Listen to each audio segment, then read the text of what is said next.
오늘 하나님께서 저와 여러분에게 주시는 하나님의 말씀은 예레미야 29장 1절에서 14절 말씀으로 희망의 하나님이 주시는 참된 기쁨을 누려라 하십니다. 희망의 하나님이 주시는 참된 기쁨을 누려라 하십니다. 이러한 제목으로 하나님의 말씀을 선포하겠습니다.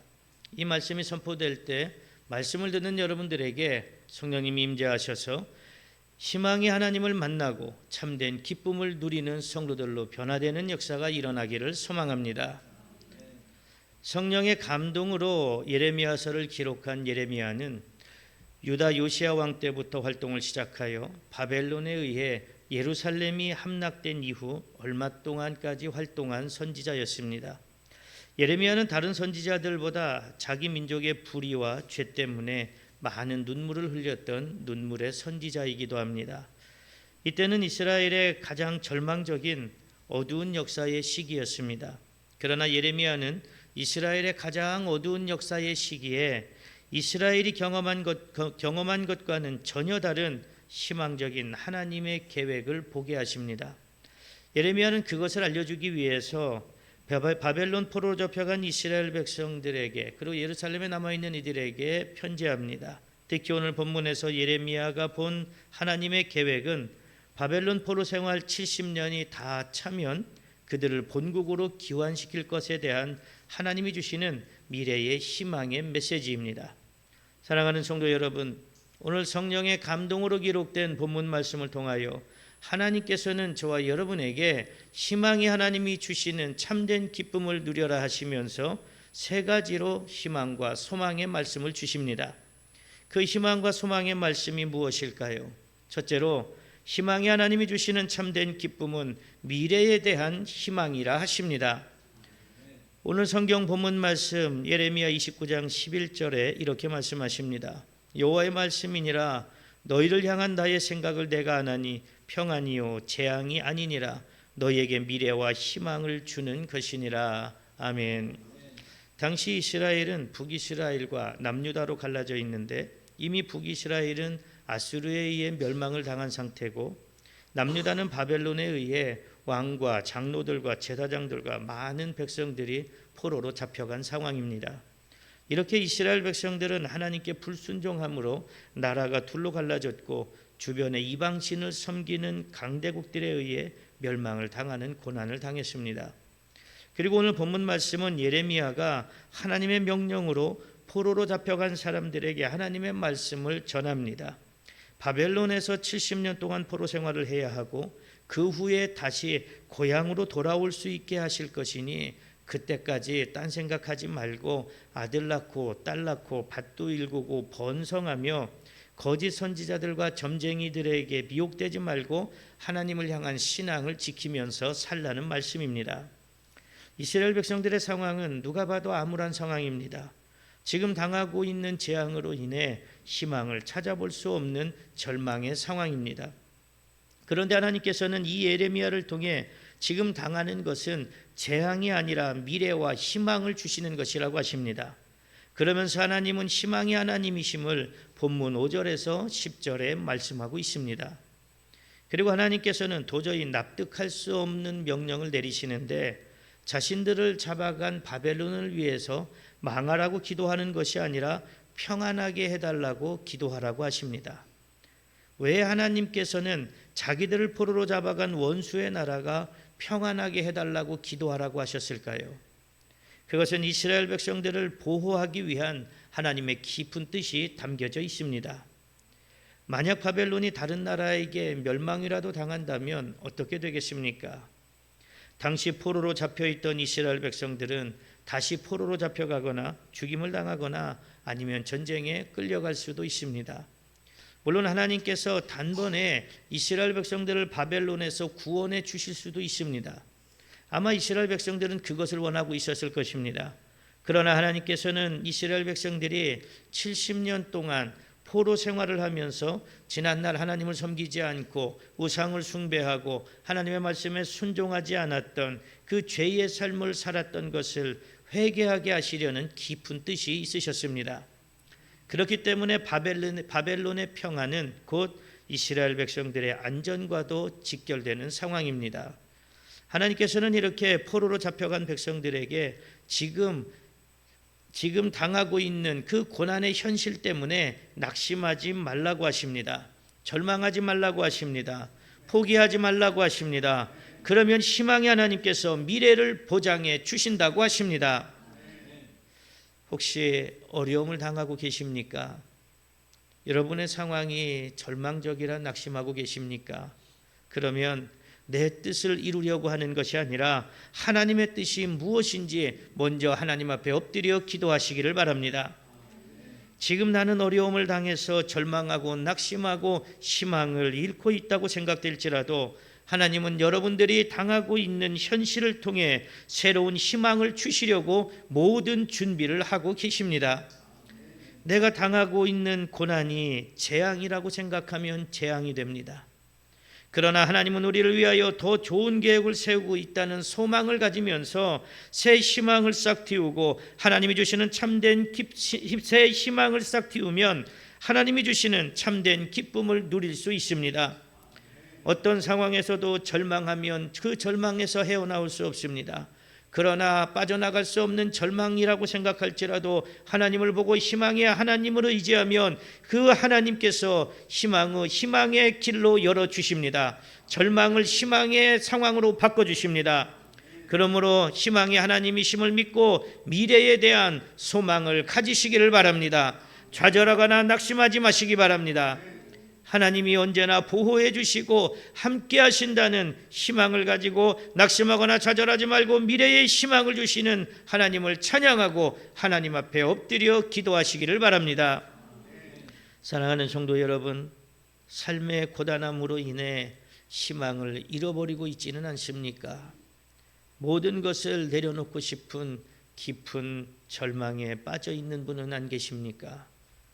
어떤 어려움과 절망적인 일을 당해도 낙심하지 마시기 바랍니다. 희망을 잃지 마시기 바랍니다. 하나님의 뜻을 구하시기 바랍니다. 오직 하나님을 믿고 따르고 섬기고 믿음의 자리, 사명의 자리를 지키시기 바랍니다. 그러면 하나님께서 회복시켜 주십니다. 하나님이 희망을 주시는 분이심이 믿어지게 하십니다. 그래서 여러분들이 희망의 하나님이 주시는 미래의 희망을 받아 지금 당하고 있는 절망의 자리, 낙심의 자리 너머에 있는 참된 기쁨을 누리는 성도들이 되시기를 축복합니다. 둘째로 희망의 하나님이 주시는 참된 기쁨을 누리려면 기도하라 하십니다. 오늘 성경 본문 말씀 예레미야 29장 12절에 이렇게 말씀하십니다. 너희가 내게 부르짖어 내게 와서 기도하면 내가 너희들의 기도를 들을 것이요. 아멘. 하나님은 우리를 위하여 미래에 대한 희망을 주십니다. 그래서 우리 성도들을 위해서 좋은 것을 계획하고 계십니다. 그 하나님의 계획을 이루시게 하는 것이 기도입니다. 아무리 하나님이 좋은 것을 가지고 계시고 계획하고 계셔도 그것을 나에게 달라고, 그것을 이루어 달라고 기도하지 않으면 하나님은 일하지 않으십니다. 그래서 하나님께서는 하나님 앞에 나와서 기도하라고 하십니다. 그러면 내가 계획하고 있는 것을 다 준다는 말씀입니다. 만약 우리가 하나님께 기도하지 않았는데 잘 된다면 과연 여러분들은 하나님 앞에 겸손하실 수 있겠습니까? 아마 하나님 앞에 기도하지 않았는데 온전한 신앙의 삶을 살지 않았는데도 잘 된다면 겸손하기보다 교만해질 것입니다. 그래서 하나님은 우리에게 거룩한 소원을 두고 기도하라고 하십니다. 우리는 인생을 살면서 미래에 대한 큰 꿈과 소망을 가지고 살아갑니다. 아마 여러분들도 미래에 대한 꿈이 있을 것이고 소망이 있을 것입니다. 물론 이제 연세가 지극하신 분들은 이제 미래에 대한 꿈과 소망은 그저 하나님의 부름을 받을 때까지 건강하게 살다가 저 천국에 들어가는 것일 것이고, 이제 청년들, 이제 갓 결혼한 신혼부부들, 이제 아이들을 막 키우고 있는 부모들은 미래에 대해서 여러 가지 계획을 세우고 소망을 가지고 희망적인 삶을 살아갈 것입니다. 이렇게 우리 그리스도인들도 꿈과 소망을 이루기 위한 계획을 세워가야 합니다. 하지만 세상적인 것들을 위한 것이 아니라 하나님의 것을 위한 것이 가장 우선되어져야 합니다. 그래서 하나님의 나라를 확장하고 죽어가는 수많은 사람들을 살리는 꿈을 꾸면서 소원을 가지고 하나님 앞에 나와야 합니다. 하나님 앞에 나가서 부르짖어 기도하면 우리 하나님은 분명히 들으신다고 하셨고 그 호소를 들어주신다고 하셨습니다. 지금 이스라엘의 상황은 암울합니다. 어둡고 침침합니다. 나라가 짓밟혔습니다. 성은 다 무너졌고 집은 파괴됐고 사람들은 포로로 붙들려 갔습니다. 그런데 하나님은 희망을 선포하시면서 그 희망이 이루어져 참된 기쁨을 누리기 위해서는 기도하라고 하십니다. 기도하면 해결해 주신다고 하십니다. 기도하면 포로에서 해방시켜 주신다고 하십니다. 기도하면 구원해 주신다고 하십니다. 그러므로 오늘 우리도 점점 희망이 사라져가는 이 시대와 이 나라를 위해서 간절히 기도해야 합니다. 지금 우리나라는 혼란의 시대를 경험하며 이제 안정을 찾기 위한 노력을 하고 있습니다. 하지만 시대는 암울합니다. 경제는 어렵습니다. 서민들의 삶이 힘들다고 아우성칩니다. 그런데도 있는 사람들은 더욱 부를 누리고 없는 사람들은 열심히 일을 해도 좀처럼 나아지지 않는 생활로 인해서 낙심하고 절망하고 희망을 잃어버린 삶을 살고 있습니다. 그러다 보니 국민들의 삶은 기쁨이 아니라 분노와 슬픔과 원망만 쌓여가고 점점 소망은 사라져갑니다. 아파트가 남아돈다고 하는데 몇 년 전 통계를 보니까 전국에서 아파트 미분양률이 청주가 제일 많다고 합니다. 그런데 이상하게도 제 아파트는 없습니다. 아마 여러분들도 비슷한 생각을 하실 것입니다. 집은 많이 남아도는데 왜 내 집은 없지? 왜 내 자녀들의 집은 없지? 아마 없다는 표현보다 구입할 수 없다는 표현이 더 맞을 것입니다. 직장인들이 서울에서 집을 장만하려면 안 먹고 안 입고 안 쓰고 10수년을 모아야 된다고 합니다. 아마 이게 몇 년 전 이야기니까 지금은 더 할 것입니다.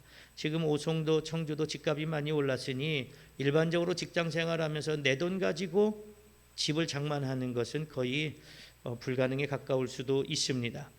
그런데 어떤 사람들은 혼자서 아파트를 수십 채씩 가지고 있는 사람도 있다고 합니다. 물론 아파트를 수십 채 가지고 있는 것이 무슨 죄가 되고 무슨 문제가 되겠습니까? 그러나 한 사람이 그렇게 많은 집을 소유하려면 아마 제가 잘 모르기는 해도 합법적인 방법으로 그렇게 소유하기는 어려울 것 같습니다. 불법과 편법이 없이는 그렇게 많은 집을, 특히 미성년자들이 그렇게 많은 집을 가지고 있는 것은 문제가 될 수밖에 없습니다. 우리나라의 상황이 이렇다 보니 서민들의 삶은 더 힘들고 더 고통스러울 수밖에 없습니다. 그래서 상대적으로 심한 박탈감에 빠집니다. 정직하게 열심히 돈을 벌려고 하지 않고 무슨 방법을 써서라도 돈만 많이 벌면 된다는 생각이 이미 어린아이들의 생각까지 파고들어 있습니다. 있는 돈 없는 돈 다 끌어다가 주식에 투자하고 코인에 투자하며 한탕을 노려보지만 그것마저 내 뜻대로 되지 않아서 모두 잃어버리고 절망하며 세상을 원망하고 분노에 차서 불특정한 사람들에게 범죄를 저지르기도 합니다.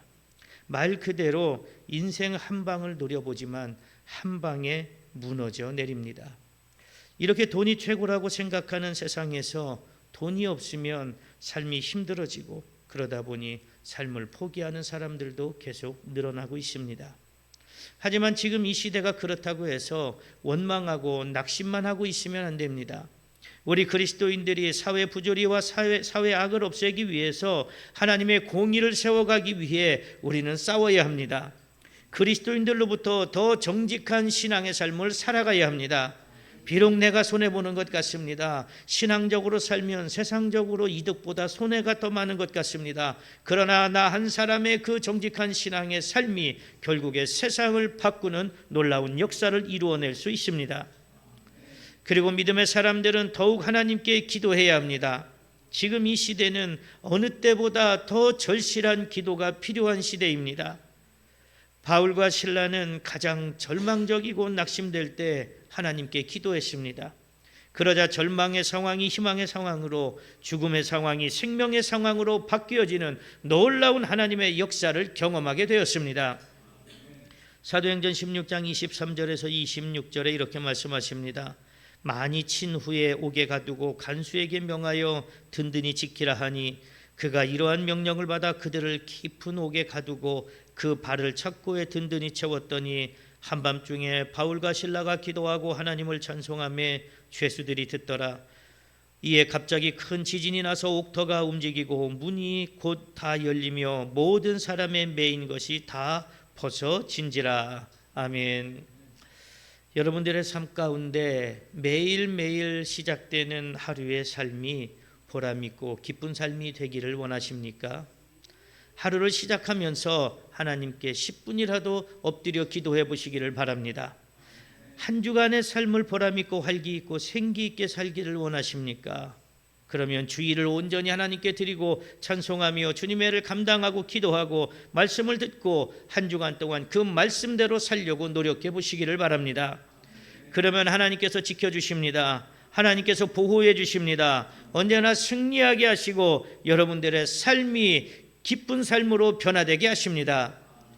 사랑하는 성도 여러분, 하나님께서 포로로 잡혀간 이스라엘 백성들에게 기도하면 절망의 상황으로 바꿔주신다는 그 약속의 말씀을 오늘 여러분들에게 주시는 말씀으로 믿고 붙잡으시기를 바랍니다.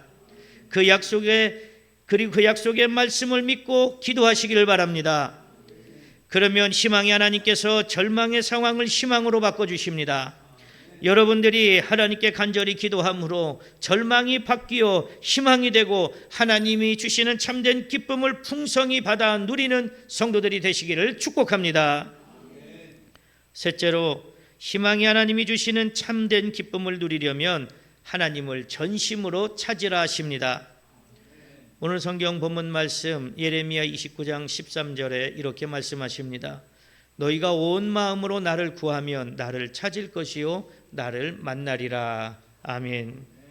하나님은 우리를 위하여 좋은 계획을 세워놓고 계십니다. 그러나 하나님은 무조건 주시는 것이 아니라 전심으로 하나님을 찾으면 주신다고 하십니다.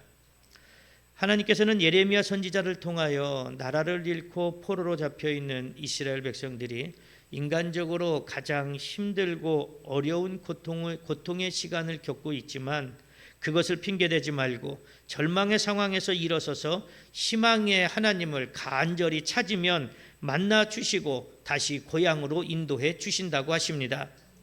그러니 하나님을 찾을 때 그냥 대충 찾지 말고 온 마음을 다해 간절히 하나님을 찾으라고 하십니다. 우리 같은 죄인들이 어떻게 하나님을 찾아가서 만날 수 있겠습니까?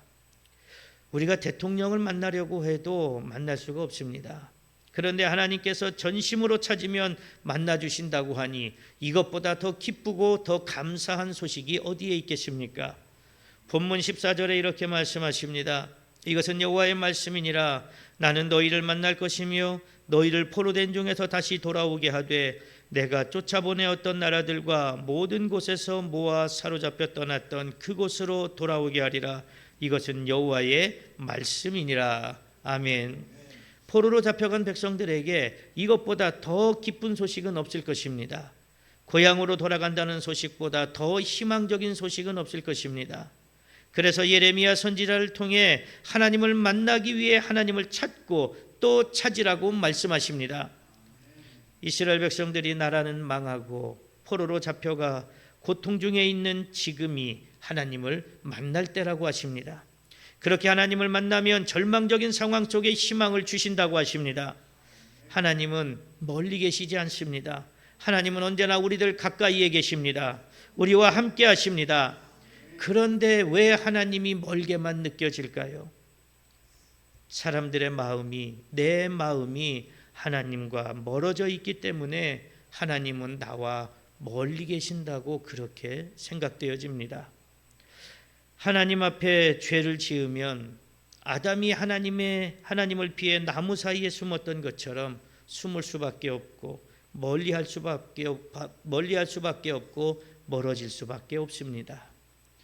그러나 우리가 죄 가운데 살았어도 우리의 죄를 회개하고 하나님을 찾으면 하나님께서는 우리를 만나 주십니다. 우리와 함께 하십니다.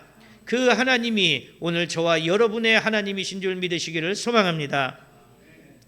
비록 이스라엘 백성들이 하나님께 범죄해서 나라가 망하고 포로로 잡혀갔지만 하나님을 찾으면 만나주시고 구원해 주십니다.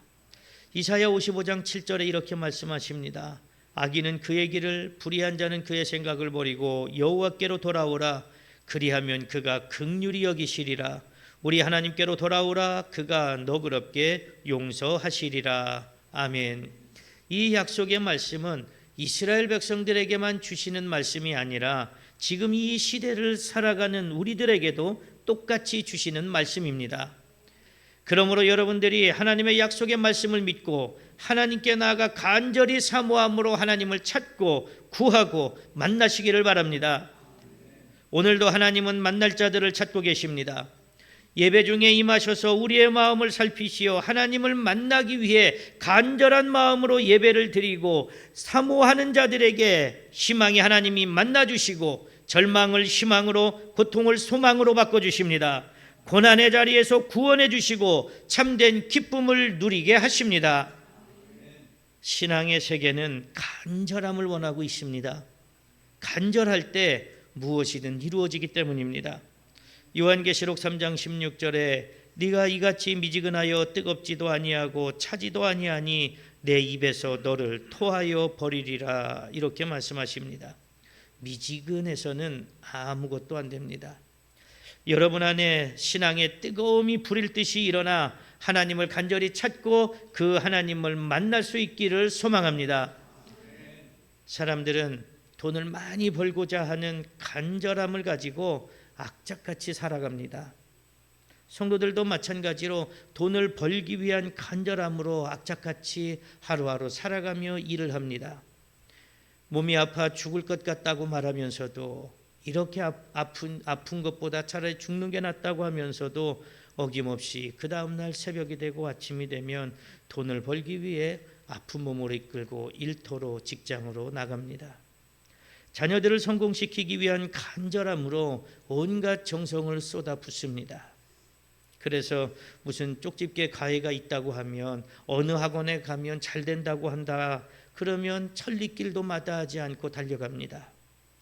신앙인들이 이렇게 돈과 자녀의 성공을 위한 간절함과 뜨거운 열정을 가지고 있는 것, 이것이 잘못된 것은 아닙니다. 우리 신앙인들도 돈을 벌기 위한 열정이 있어야 합니다. 자녀들이 잘 되기 위한 간절함이 있어야 합니다. 그러나 그것보다 더 뜨겁게 해야 되는 것이 있는데, 그것이 바로 하나님 앞에 대한 온전한 신앙의 삶입니다. 그런데 몸이 힘들고 피곤하면 제일 먼저 기도를 끊습니다. 예배를 끊습니다. 그리고 신앙을 끊어버립니다. 자녀들의 공부를 위해서라면, 세상적인 출세를 위해서라면 자녀들의 신앙을 언제든지 끊어버릴 수 있습니다. 하지만 돈을 벌기 위해 신앙생활을 소홀히 해서는 안 됩니다. 자녀의 성공을 위해 더욱 신앙생활을 소홀히 해서는 안 됩니다. 하나님께서는 그런 사람들을 입에서 토하여 버린다고 하셨습니다. 이것은 엄청 무서운 말씀입니다. 결국 하나님께서 우리를 아무 것에도 쓸모없게 해서 버리신다는 것이기 때문입니다. 그렇게 버림받은 사람들은 아무리 하나님을 찾아도 하나님이 만나주지 않습니다. 오랫동안 교회를 다닌 것 같아도 구원을 받을 수가 없습니다. 여러분들의 신앙이 미지근해서 하나님의 입에서 토하여 버려지는 일을 당하지 않도록 뜨거운 신앙을 잃지 마시기를 소망합니다. 신앙이 끊어지지 않기를 소망합니다. 지금 이스라엘 백성들에게 포로로 잡혀있는 바벨론이라는 장소는 인간적으로 생각할 때 아무것도 할 수 없는 절망적인 곳입니다. 그러나 아무리 절망적인 상황에 있다고 하더라도 하나님을 만나는 데에는 아무런 문제가 되지 않습니다. 하나님은 어느 일정한 곳에 계시는 것이 아니라 온 우주 가운데 계시는 분이시기 때문에, 전지전능하신 분이기 때문에 하나님을 찾는데 내 환경, 내 상황이 절대 문제가 되지 않습니다. 그러므로 성도는 하나님을 간절히 찾아야 합니다. 그러면 하나님이 만나 주십니다. 그러므로 성도는 어떤 환경에서도 하나님을 찾아야 합니다. 지금 여러분들이 처해 있는 삶의 환경도 하나님을 만나는 데는 아무런 문제가 되지 않습니다. 그러나 하나님을 찾고 만나고 싶지만 하나님을 찾을 수 없고 만날 수 없다고 수없이 많은 핑계를 대며 나 자신의 부족한 신앙을 얼마나 합리화시키려고 하셨습니까? 저는 먹고 살기가 바빠요. 그래서 하나님을 찾을 수 없습니다. 하나님을 만날 수 없습니다. 지금 아이들이 어려요. 이 아이들 때문에 하나님 앞에 갈 수 없고 하나님 만날 수 없습니다. 아이도 어리고 믿지 않는 남편도 있고 또 아내가 믿지 않아서 교회 나가서 봉사하고 헌신하기가 어렵습니다. 전도하러 가기가 어렵습니다. 이러한 핑계를 얼마나 수없이 많이 대고 있습니까? 그러한 인간적인 핑계가 사람들에게는 통할 것입니다. 사람들의 마음을 아프게 하고 사람들의 마음을 짠하게 해서 아이고 힘들지 어렵지 그래요 조금만 쉬었다 오세요 뭐 그렇게 할 수는 있습니다. 그러나 하나님께 그것이 통하지는 않습니다. 그렇다면 하나님께서 삶의 터전을 모두 다 거두어 가버리시고 자녀들의 생명을 거두어 가시고 아무것도 남지 않으면 그때 하나님을 찾으시겠습니까? 그때 하나님의 일을 하시겠습니까? 그때는 더 하나님을 안 찾고 원망만 늘어갈 것입니다. 얼마 전에 칼가리 전도를 갔는데 저하고 사모님하고 오정덕 권사님하고 칼가리 전도를 갔는데 어떤 분이 칼을 갈러 오셨어요. 그러면서 사모님인지 권사님인지가 그분에게 예수 믿으시냐고 교회 나오시라고 그렇게 이야기하니까 그분이 몸이 아프면 가겠다고 그러더라고요. 그래서 왜 몸이 아파야 교회 나올 겁니까? 그랬더니 그래야 절실하게 잘 믿어질 것 같대요. 그래서 제가 그분께 아이고 그럼 아프시라고 기도해야 되겠네요. 그랬더니 깜짝 놀라더라고요. 아픈 건 싫어요. 그런데 아프면 교회를 가겠대요. 모든 것 다 잃고 나서 주님 앞에 나오면 무슨 소용이 있겠습니까? 주님의 몸된 교회를 위해 헌신하고 충성하는 것도 복음을 전하는 사명을 감당하는 것도 다음이 있지는 않습니다. 그때가 바로 지금 이때입니다. 하나님 조금 있다가요. 하나님 내가 조금 돈 좀 벌어놓고요. 요 자식들 내가 초등학교만 가면요. 중학교만 가면요. 고등학교만 가고 대학만 가면요. 취직만 하면요. 하나님 내가 세상에서 조금 더 한번 즐겨볼게요. 제가 누려볼 것 다 누려보고 즐길 것 다 즐겨보고 나이 먹고 이제 세상에 실증 날 때 원 없이 다 놀아보고 이제 할 거 없을 때 그때 내가 하나님 한번 열심히 해볼 테니까 그때까지 좀 기다려 주세요. 그러다가 하나님이 모든 것을 거두어 가시면 기회는 없습니다. 그때는 희망이 없습니다. 오직 절망과 심판만 있을 뿐입니다. 여러분 하나님 앞에 핑계를 대지 마시기 바랍니다. 여러분의 그 핑계가 결국 하나님 앞에 죄를 짓는 것이고 그로 인해 심판을 받게 된다는 사실을 잊지 마시기 바랍니다. 지금 삶이 힘들 때가 하나님을 만날 때입니다. 지금 절망 가운데 낙심될 때가 은혜 받을 때입니다. 지금 신앙을 끊고 싶을 때가 더 열심을 낼 때입니다. 그러므로 지금이 더 헌신하고 충성할 때입니다. 예수님의 부활의 기쁨도 잠시였고 예수님이 승천하시자 제자들은 다시금 불안했을 것입니다. 그때 마가의 다락방에 모여 예수님이 말씀하신 성령을 사모하고 기도했는데 그것에 모인 120명의 사람들이 어떤 심정이었을까요? 아마 절박감을 가지고 있었을 것입니다. 예수님이 자신들과 함께 계시지 않는 세상은 공포였고 두려움이었을 것입니다. 문을 열고 나가면 붙잡혀서 매를 맞고 감옥에 갇히고 죽임을 당할 수도 있는 두려움이 그들을 휘감고 있었을 것입니다. 그 중에는 예수 믿는 것을 포기하고 싶은 생각을 가진 사람도 있었을 것이고 자신의 처지를 비관하며 원망하는 사람도 있었을 것입니다. 또 어떤 사람은 성령에 대한 기대감과 간절함을 가지고 있는 사람도 있었을 것이고 어떤 사람은 깊은 회개를 하는 사람도 있었을 것입니다. 하지만 그들은 두려움과 절망의 상황에서도 좌절하지 않았습니다. 낙심하지 않았습니다. 신앙을 포기하지 않았습니다. 그런 생각이 들수록 더욱 성령을 사모하며 한 마음으로 간절히 기도했습니다. 그때 놀라운 역사가 일어났습니다. 과연 예수님의 말씀대로 성령이 임하셨는데 각 사람에게 불의 혀처럼 성령이 임하시고 놀라운 은사도 부어졌습니다. 그렇게 성령 충만을 받고 보니 비로소 예수님이 온전히 믿어졌습니다. 두려움이 사라졌습니다. 그리고 천국을 소망하게 되었습니다. 그래서 문을 열고 나가 목숨을 다해 충성되게 주님의 복음을 전하는 사명을 감당했습니다. 그러므로 여러분들도 지금 처해 있는 삶의 상황 속에서 하나님 앞에 핑계를 대지 않고 전심으로 하나님을 찾고 만나는 성도들이 되시기를 소망합니다. 사랑하는 성도 여러분, 하나님이 나를 만나 주실 것이라는 믿음이 있으십니까? 세상 것보다 하나님 만나기를 더 간절히 소망하고 계십니까? 지금 처해 있는 절망의 상황이 희망의 상황으로 변화되기를 원하십니까? 여러분들이 어떤 상황에서도 희망의 하나님을 믿으시기 바랍니다. 그 희망의 하나님을 간절히 찾음으로 하나님이 만나주시는 은혜를 받으시기를 소망합니다. 그래서 하나님을 통해 절망 가운데 희망을 얻고 참된 기쁨을 누리는 성도들이 되시기를 축복합니다. 사랑하는 성도 여러분, 오늘 성령의 감동으로 기록된 본문 말씀을 통하여 하나님은 저와 여러분에게 희망의 하나님이 주시는 참된 기쁨을 누려라 하시면서 세 가지로 희망과 소망의 말씀을 주셨습니다. 그 희망과 소망의 말씀이 무엇이었습니까? 첫째로 희망이 하나님이 주시는 참된 기쁨은 미래에 대한 희망이라 하셨습니다. 둘째로 희망이 하나님이 주시는 참된 기쁨을 누리려면 기도하라 하셨습니다. 셋째로 희망이 하나님이 주시는 참된 기쁨을 누리려면 하나님을 전심으로 찾으라 하셨습니다. 그러므로 여러분들도 하나님께 기도하고 하나님을 전심으로 찾아서 미래에 대한 희망을 주시는 하나님을 통해 참된 기쁨을 누리는 성도들이 되시기를 소망합니다. 예수님께서는 우리들 스스로는 해결할 수 없는 죄의 문제를 해결해 주시기 위해 이 땅에 육신의 몸을 입고 오셨습니다. 예수님이 이 땅에 오셔서 우리의 죄를 대신 지시고 십자가에 달려 죽으시기 전까지 우리들은 죄 때문에 영원한 지옥의 형벌을 피할 수 없는 희망 없는 존재였습니다.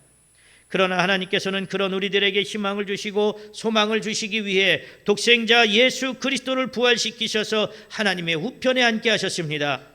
그렇게 하나님께서는 독생자 예수 그리스도를 통해 우리들이 죄사함을 받아 천국 백성이 되어 영생을 누릴 수 있는 희망과 소망을 주셨습니다. 그래서 미래에 대한 희망이 생겼습니다. 천국에 대한 소망이 생겼습니다. 그러므로 여러분들도 하나님은 희망의 하나님이심을 믿고 하나님을 전심으로 찾음으로 하나님을 만나고 하나님이 주시는 성령 충만을 받게 되시기를 소망합니다. 그래서 주님의 몸된 교회를 위해 충성하는 성도들이 되시기를 바랍니다. 복음 전파의 사명을 감당하는 성도들이 되시기를 바랍니다. 어떤 상황에서도 신앙을 잃지 않고 신실한 신앙의 삶을 살아서 희망의 하나님이 주시는 참된 기쁨을 누리는 성도들이 되시기를 간절히 축복합니다.